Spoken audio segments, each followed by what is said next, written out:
So I call this lower respiratory system because we are doing a regional approach here, looking at just that part of the respiratory system that is found within the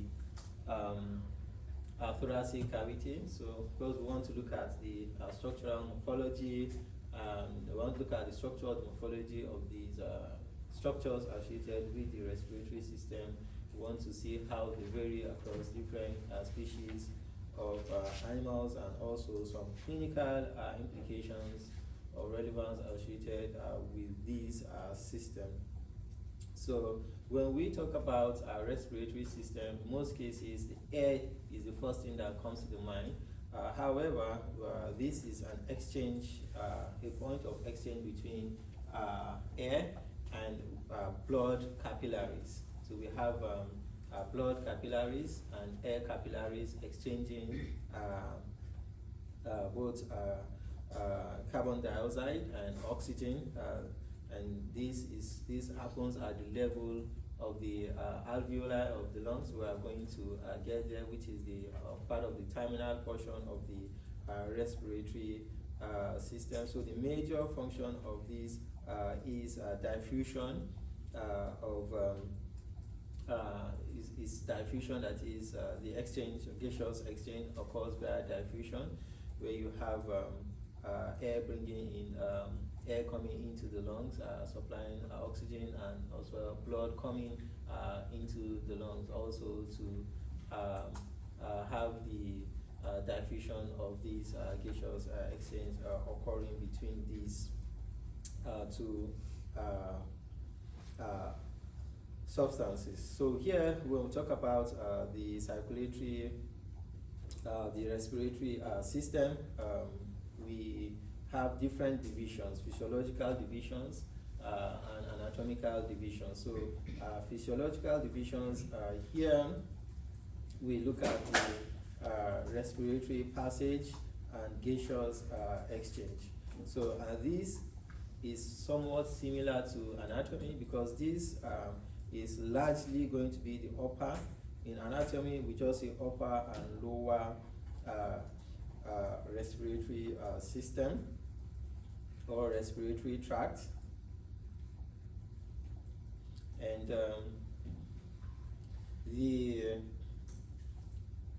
all the structures here they are going to fall here, and starting from the larynx, blah blah blah, are going to form for here.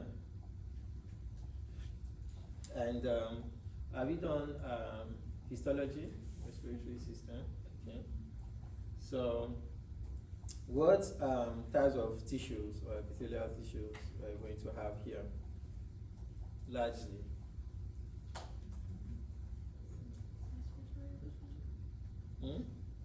Yeah, it's a respiratory epithelium. What do you mean by respiratory epithelium? Pseudo-stratified? Yeah, pseudo-stratified. Yeah, pseudo-stratified ciliated epithelium with goblet cells. And when we look at the upper part here, we'll be talking about stratified squamous epithelium. Stratified squamous epithelium.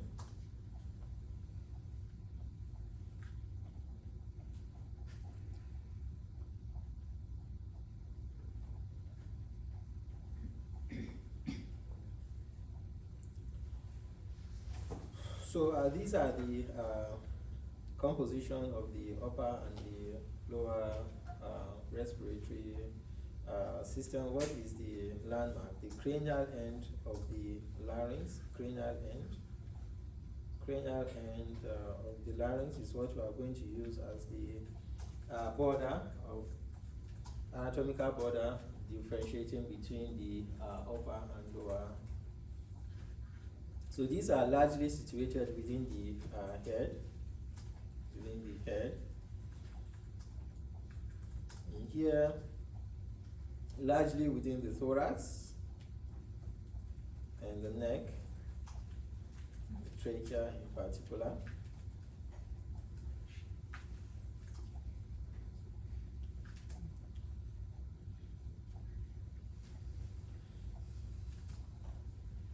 So our focus is going to be the lower respiratory tract. So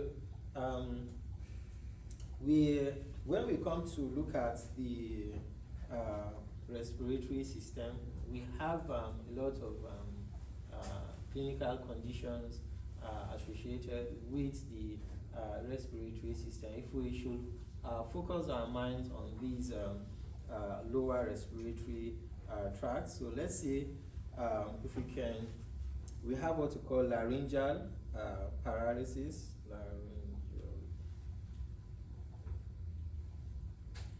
laryngeal paralysis, or laryngeal hemiplegia, laryngeal hemiplegia, laryngeal edema,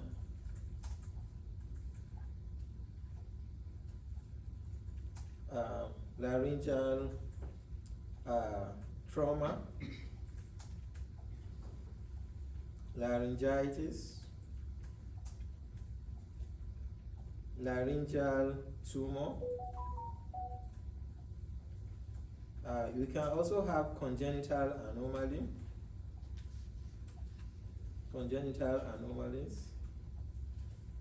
associated with the larynx, that is malformed larynx, such as clefts. We have what we call clefts, laryngeal clefts, or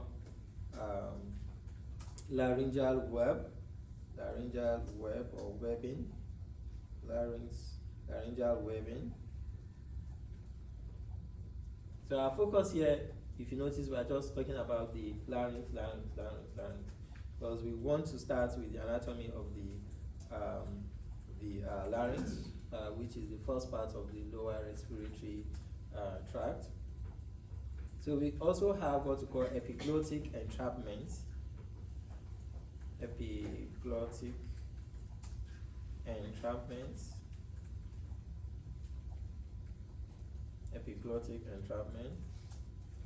You can also have abscess, laryngeal abscess. So there are several conditions, clinical conditions associated with the larynx. And this is because of the strategic location, having a very close relationship with the pharynx, and also the trachea, that is the respiratory pathway, and as well the digestive pathway. So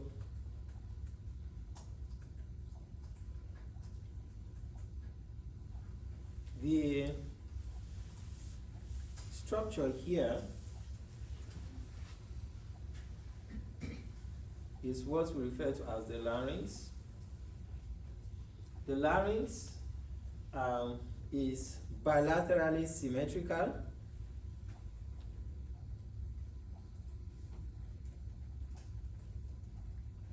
The larynx is tube-shaped. The larynx is a musculo-cartilaginous structure. Musculo-cartilaginous organ or structure. The larynx, will say, connects we have the pharynx will be somewhere here, and we have trachea. So we'll say that it connects these two structures together. It connects the pharynx and trachea.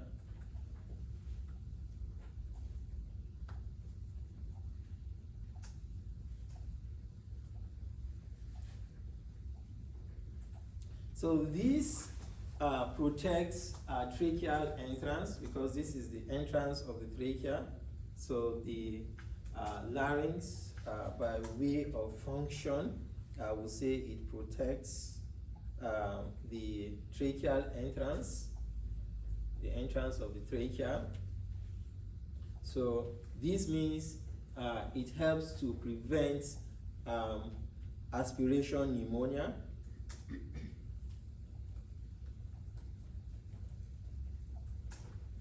I hope you know what that means. Yes. So what is another function of larynx? No regurgitation. Hmm? Doesn't come back up. What? Say it. Say It won't lift. Hmm? And just come back up. Come back up. Like a regurgitation sort of situation. Regurgitation. Over.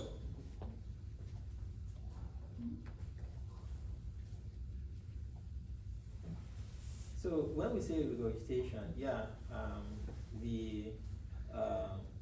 when we talk about pseudostratified ciliated epithelium, those cilia helps to bring out, they have a kind of wave-like movements that help to expel unwanted or foreign substance that goes into the trachea, and we have a structure referred to as carina. We are going to see that later. It is found at the bifurcation of the trachea that induces cough reflex that helps to expel structure. But regurgitation, we will leave regurgitation for the digestive system for now. Yeah, the larynx is an organ of vocalization. Very important, voice production. So, vocalization,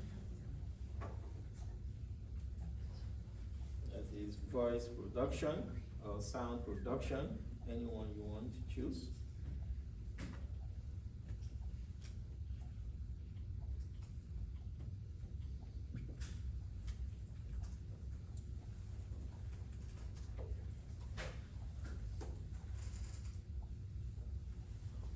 Are we there?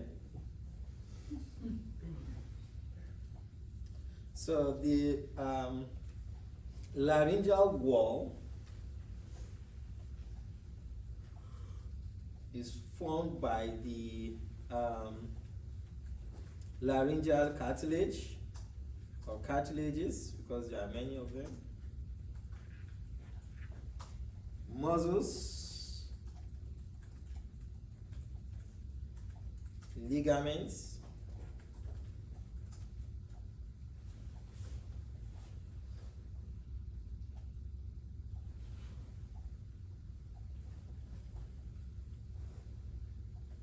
what is this?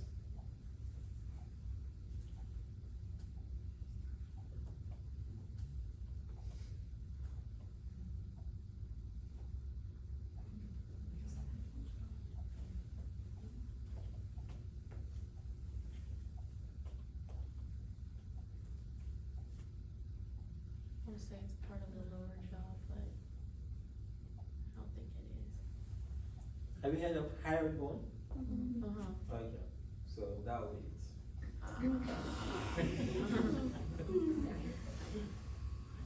hyoid bone.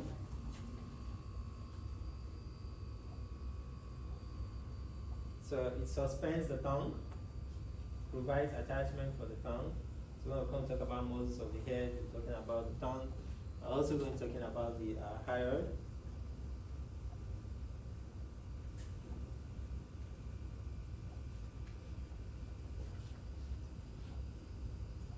So we'll say that the larynx has a close association between with the hyoid bone and as well the trachea. It's closely related or associated with these two structures.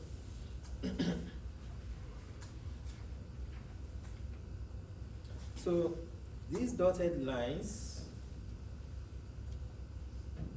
all these structures here, I can see one here, I can see another one here, another one here, and another one here.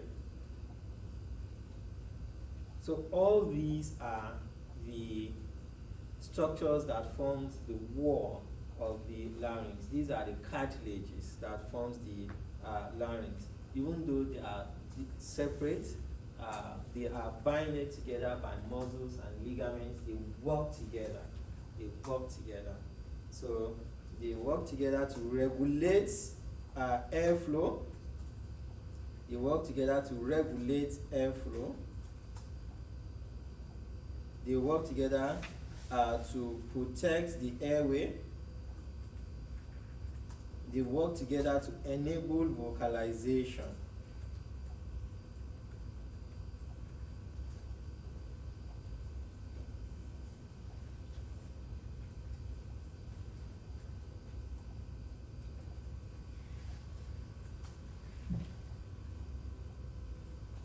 They don't have the sort of joints like bones that comes together to articulate and enable movement. So these they are closely related to each other by means of muscles, and some of them are elastic.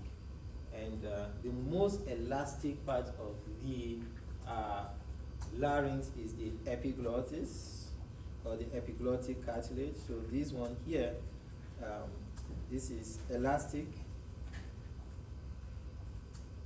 This is largely elastic with a touch of hyaline cartilage.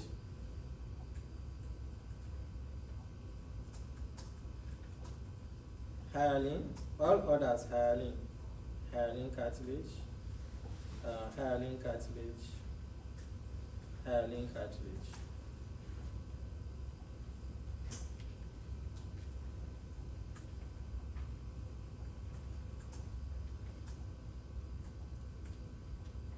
So what's the difference between elastic cartilage and hyaline cartilage?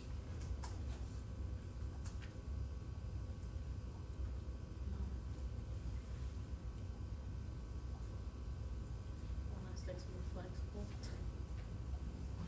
Flexibility, yeah. Which one is more flexible? Elastic. Yeah, elastic is highly flexible. It doesn't mean that hyaline is not flexible, but we'll call it moderate. It is moderately flexible, but elastic cartilage is highly flexible. And in terms of type of cartilage, collagen, I mean, they are both type 2 collagen. Did you do that in histology? Yeah. Okay, so refer to both of them as. So where can we see elastic cartilage? Where else can we see elastic cartilage in the body? The ear, the eustachian tube, or auditory tube, as some will call it. So the epiglottis, or the epiglottic cartilage, is one of them. What about hyaline cartilage? The nose, joints. What about the trachea? It's not as flexible as elastic cartilage, so we have hyaline cartilage here. And the bronchi as well. So we are going to look at individual cartilages that makes up the larynx. So we are going to start with the epiglottic cartilage. So the epiglottic cartilage is unpaired. It is unpaired.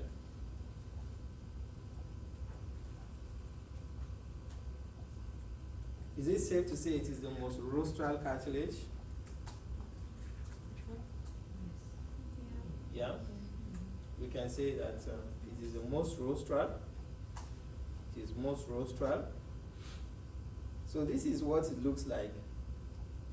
What can we call this? Can we say this? Yeah. Okay.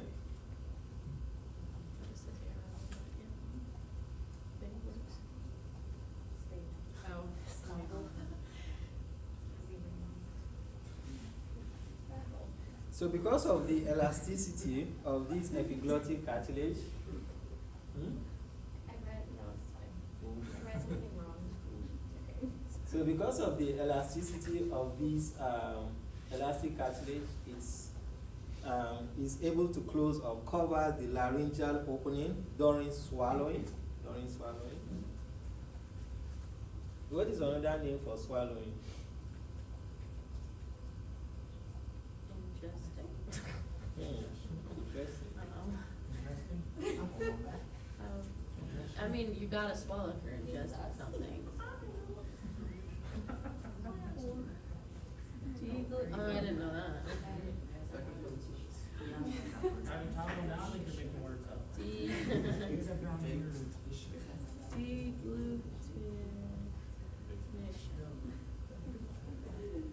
Alright, me too.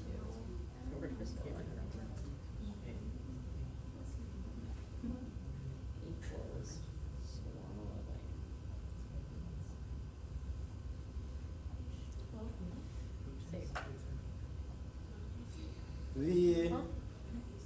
The thyroid cartilage is also impaired. Trachea. So we will call this the largest of the laryngeal cartilages. So as you can see here, it is open. It is open dorsally. So how will you describe this cartilage to a layman?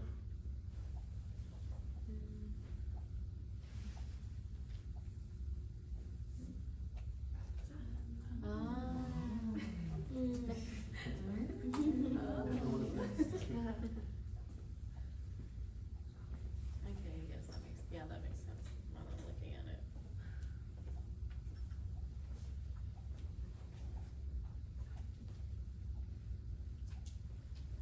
So that's the thyroid cartilage.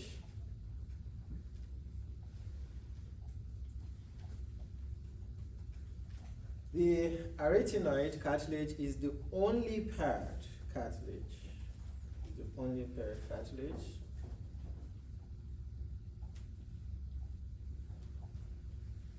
If we say it is irregular in shape, is it true? I mean, yeah. Makes sense, right? So we have cricoid cartilage here. So it articulates medially with the cricoid cartilage.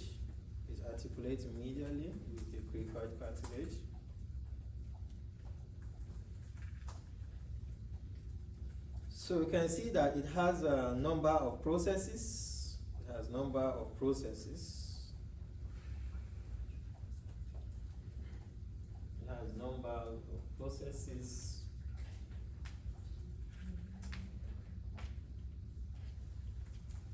So let's try to describe some of these processes, most especially the vocal process. So these are vocal process.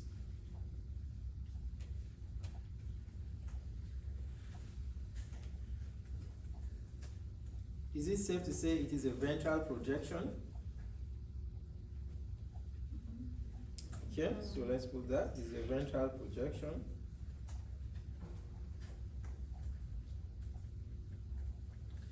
It provides attachment for vocal cords.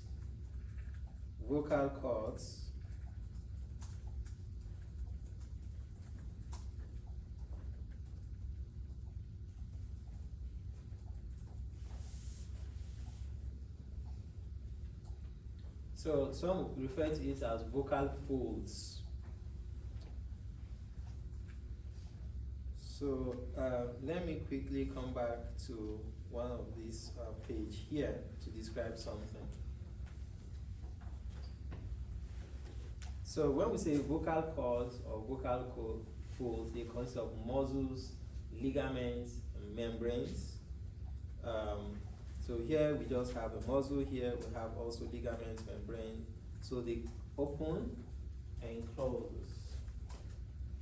So This is called vocal cords or vocal folds because it plays a key role in vocalization or sound production. Have you had any clinical or surgical intervention with this structure before? Have you heard of debacking or devocalization? Yes. So what happens in that case? Cut the sound. Hmm? Yep. So dogs bark a lot, have a huge voice, and you want to, step the voice down, then you take out portion of these. Yeah. So that's what we call devocalization. Yeah. So what produces sound in birds? In birds.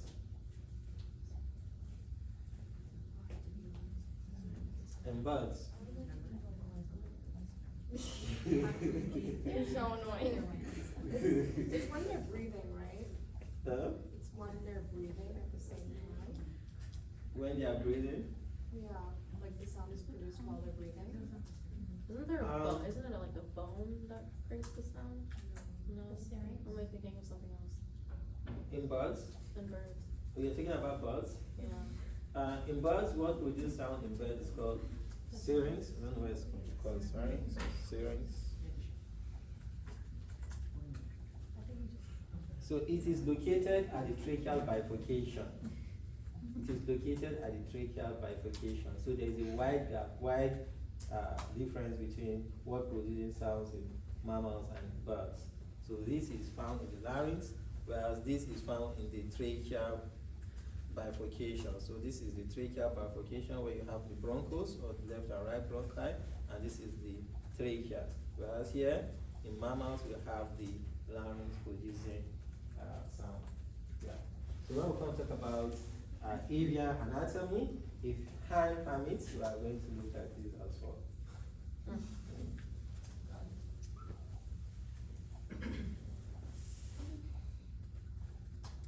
So where were we? Yeah. Okay. So we're looking at the processes. So the muscular process.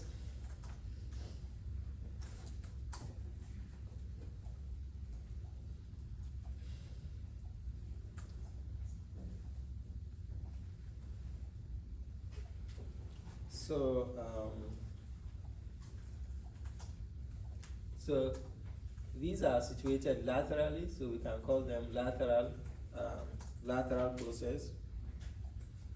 Lateral process. These are lateral processes.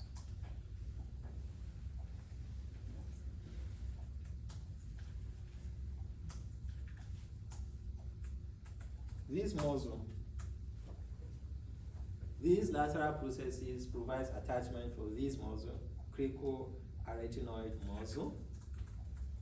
Cricoarytenoid muscle.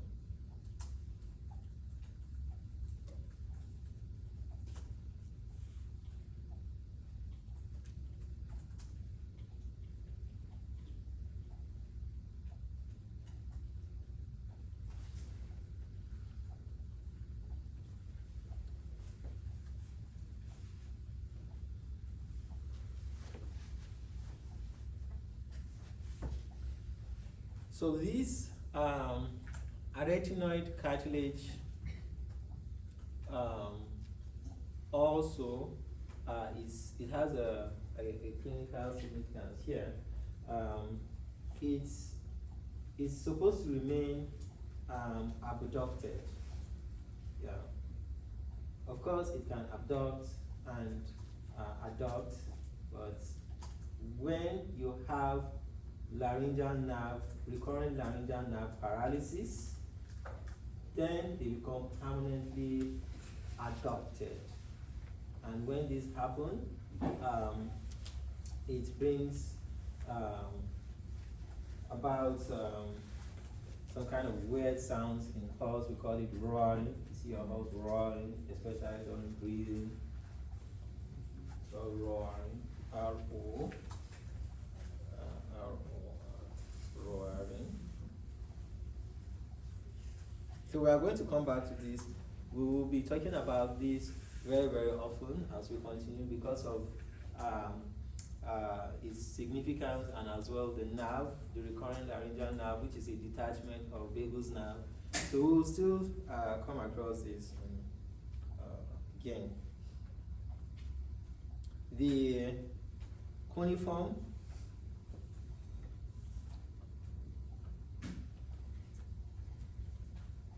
here we'll say that it is the most rostral on this particular most rostral process. Most rostral process is a small projection. It is a small projection, and it is absent in ruminants and pigs. Ruminants and pigs. It is absent or less developed. Some literature will say it is absent, some literature will say it's less developed, whichever one. But it is prominent in horse and in dogs. That is why paralysis of these nerves affects this structure most in dogs and in horse.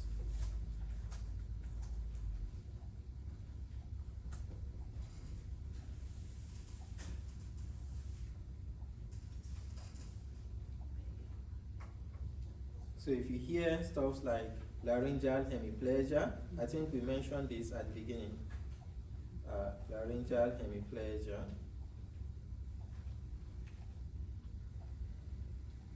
Hemiplegia. I'm going to take out the L. I don't know if I have mentioned this now before. Recurrent laryngeal nerve.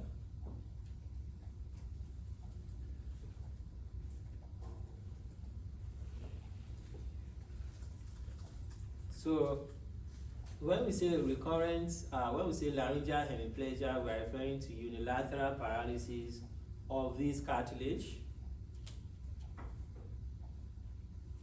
So this will lead to the inability of the cartilage to abduct, that is loss of arytenoid cartilage abduction, ABD.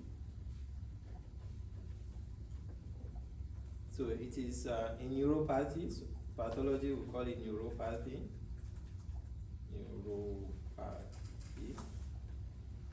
Neuropathy of the recurrent laryngeal nerve.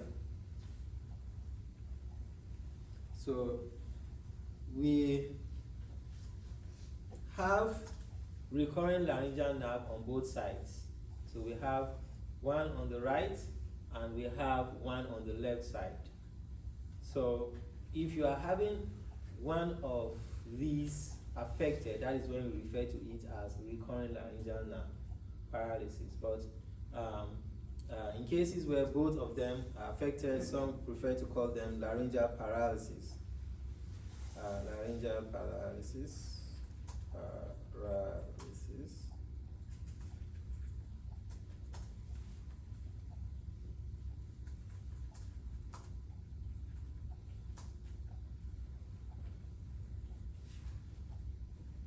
So this is dysfunction of the recurrent laryngeal nerve.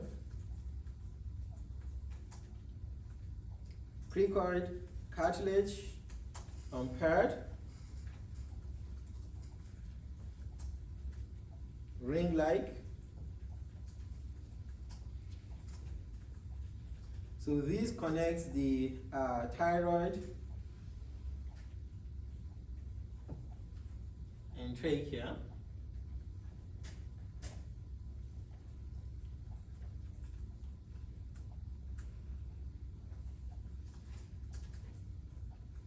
So we have unique variation of this in horse, where you have a deep caudal notch, which is a unique feature in the in equine.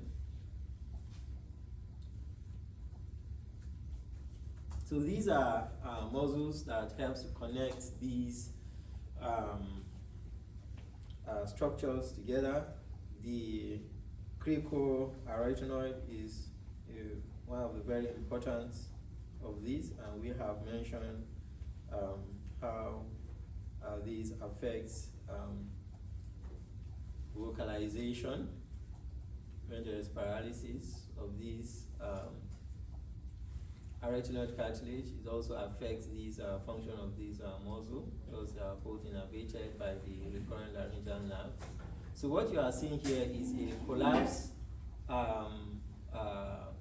larynx, that is hemiplegia,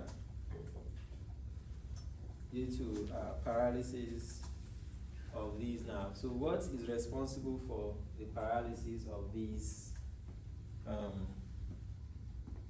what is responsible for the paralysis of these nerve, recurrent laryngeal nerve? So this is slide 19. Let's see if I have a picture here. So okay, so I don't have a picture here.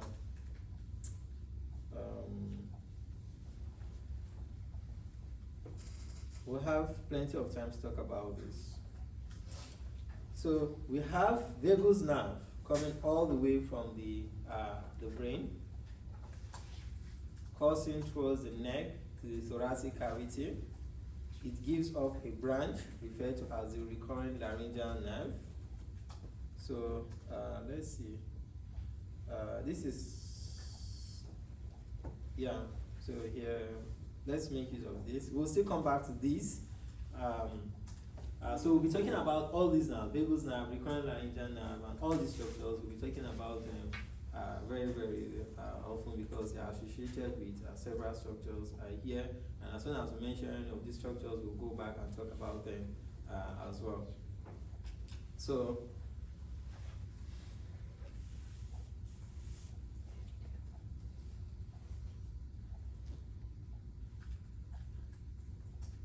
let me show you what happened here. So this here is the vagus nerve going this way. Then it turns to give a detachment. There's a detachment here that goes to form these nerve. And on the other side again, on the right side, we have the vagus nerve going here. It gives a detachment again at about the subclavian to form the other recurrent laryngeal nerve. Very, very important in equine and in dogs. So do we understand what is happening here? No. You are not convinced. Almost. Almost. Okay, so tell me, what's the problem? No, I couldn't see what you were drawing. You can't see? I couldn't see because it was red and it blended. Oh, okay. I'm sorry. Okay, so we have vagus nerve. It is the 10th cranial nerve coming all the way from the brain, courses along the neck, goes into the thoracic cavity. So on the left side, it is going to give a branch referred to as the left recurrent laryngeal nerve. The same thing happens on the right side. It comes all the way from the brain, courses along the neck, enters the thoracic cavity. So this is happening within the thoracic cavity. So it's going to detach another branch referred to as the recurrent laryngeal nerve at the right side. So this goes to innervate the larynx. The recurrent laryngeal nerve goes to innervate the larynx. So this happens at about the base of the aorta, and this detachment happens at about the subclavian artery.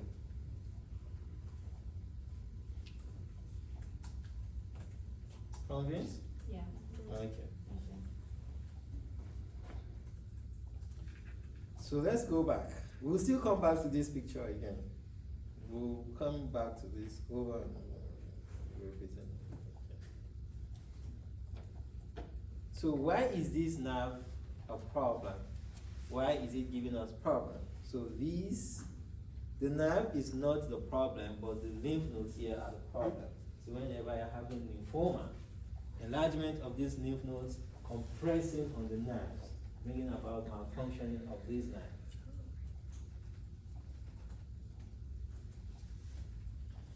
Tracheobronchial lymph nodes, left, right, so we have multiple of them. We are going to also see these lymph nodes during our dissection.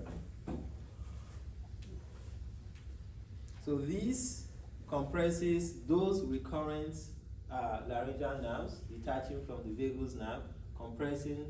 Compression of these lymph nodes on those nerves brings about dysfunction or paralysis of these nerves, which will subsequently affect the larynx or the laryngeal muscles that it innervates. What happens is that the laryngeal muscles abduct, are supposed to abduct and adduct. So when there is paralysis, they adduct and fails to abduct. So because of the abduction, the adduction, so during paralysis there is adduction. So during expiratory phase where air is supposed to go out, so because of the forceful expulsion of the air, it brings about roaring sound, because there is a tiny space there that the air needs to force itself out because of these larynx has failed to abduct ABD to allow the passing. So the forceful expulsion of these air from the trachea where the larynx produces this weird sound, so which is called roaring in hogs. So it is common in older dogs, larger breeds of dogs like the Labrador retrievers, and it is relatively rare in cats. So the signs that we expect to see here, we talk about change in voice, of course. Some prefer to call this stridor or noisy breathing. Noisy breathing. Anyone? Exercise intolerance. Exercise intolerance sets in this case. Respiratory distress, in severe cases, respiratory distress sets in. So we have surgical management called arytenoid lateralization. Arytenoid lateralization. Some call it, they have several names, some call it tie back, to keep the arytenoid cartilage abducted. So this is a surgical intervention. So if you have a dog with this case and you perform this surgery, what are some of the advice you will give to the clients in terms of management, how to handle the dog in order not to complicate, bring about post-surgical complication? Don't use a collar? Thank you very much. Yeah, you don't want to use a collar. So if you don't want to use a collar, what other alternatives do you have? A harness. Yeah. So that's very good advice to clients in this case. Should use a harness anyway, but. Dr. Towler, one question. Yeah. So with the surgery, would it remain like permanently abducted then? Yeah. Okay. It doesn't affect the function of the epiglottis that closes the laryngeal opening during drinking or feeding. Because the nerve is paralyzed, so nerve healing is a very, very slow process. Yeah.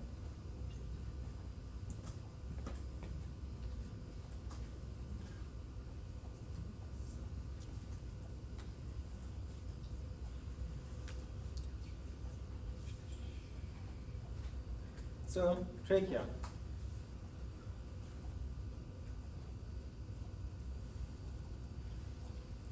So the trachea begins all the way from the larynx.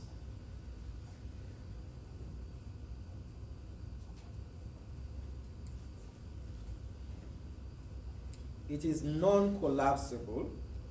It is non-collapsible.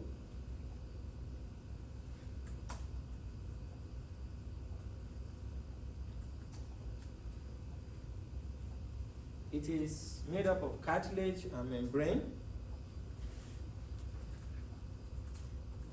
Cartilage and membrane. So we'll call it cartilage and membranous tube.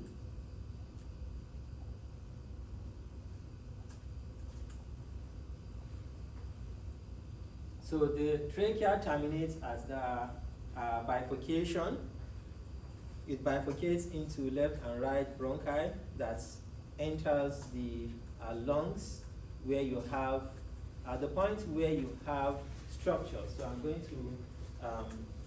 going to mention this, and I'll keep emphasizing this forever. Hilus, hyaline, hilum.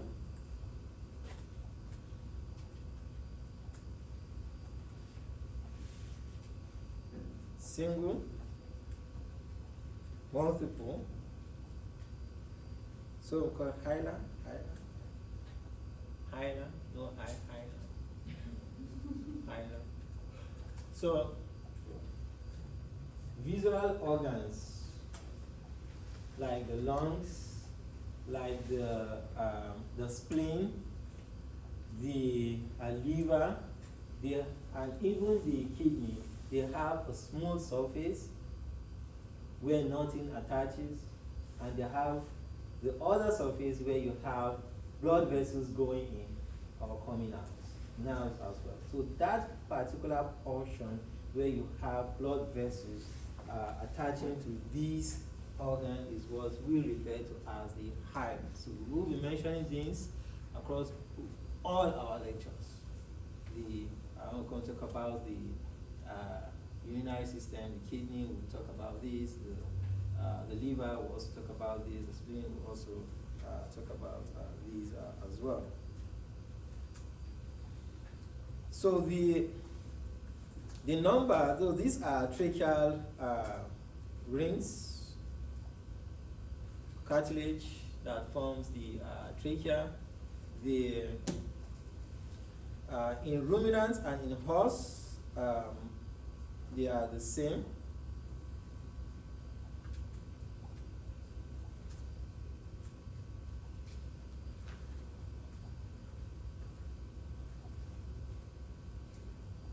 So the trachea has two different parts. We have the cervical part and the thoracic part. The thoracic part begins from the larynx, or the cervical part. Let's start from cervical part. The cervical part begins from the larynx to the thoracic inlet.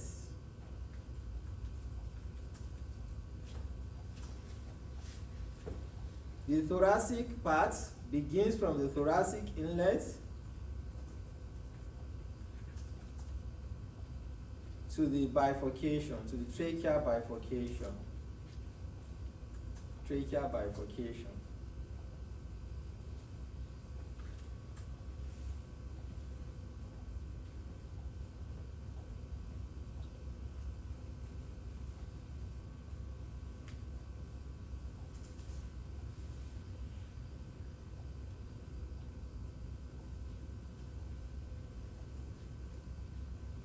So we have seen the number of rings in different species of animals. So these rings, even though they are separate, they are connected to one another by what we call annular ligaments. Annular ligaments, they are connected to one another by annular ligaments. So this ligament connects one cartilage, tracheal cartilage to another. So by way of function, we'll say connects the tracheal cartilage. And we can also say, if this, let's assume that, if we assume that this ligament is absent, then we'll so might end up having, in order to keep these trachea together, we might end up fusing them together, and this will limit flexibility of the trachea. So their presence brings about trachea flexibility. So if your trachea is not flexible, your neck will also not be flexible. Yep. So you have trachea flexibility allows the neck to also move.